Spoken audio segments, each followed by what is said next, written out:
జీవితంలో మనం మన వారి కోసం, మనకి ఇష్టమైన వారి కోసం ఎప్పుడు ఏదో ఒకటి మంచి చేయాలనుకుంటాం. వారిని సంతోష పెట్టడానికి మనం చాలాసార్లు బహుమతులిస్తాం. ఇక బహుమతులు ఇచ్చే సమయంలో ఒక ఆలోచన మనసులో ఉంటుంది. ఈ బహుమతి ప్రత్యేకంగా ఉండాలి అని, ఈ బహుమతి అందంగా ఉండాలి అని, విలువైనదై ఉండాలని, ఆ బహుమతి వారికి ఎప్పటికీ గుర్తుండిపోవాలని కోరుకుంటాం. అందుకని కొంతమంది కోరుకుంటారు ఉత్తమమైన వస్త్రాలని, ఇంకొంతమంది కోరుకుంటారు విలువైన ఆభరణాలని. కానీ ఏంటివన్నీ శాశ్వతమా?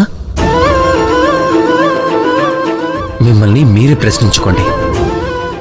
ఎంతటి ఉత్తమ వస్త్రాలైనా ఒక సమయం తర్వాత అవి పాడైపోతాయి, రంగుపోతుంది, చినిగిపోతాయి.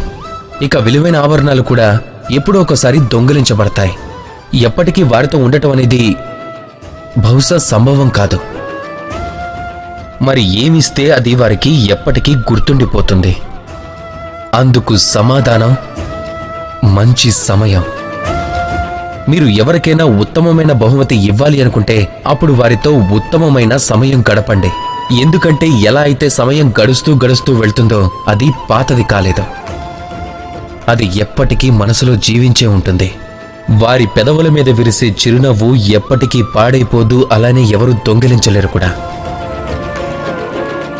కాబట్టి ఆనందంతో సమయాన్ని గడపండి, మనస్ఫూర్తిగా ప్రేమించండి. రాధాకృష్ణ.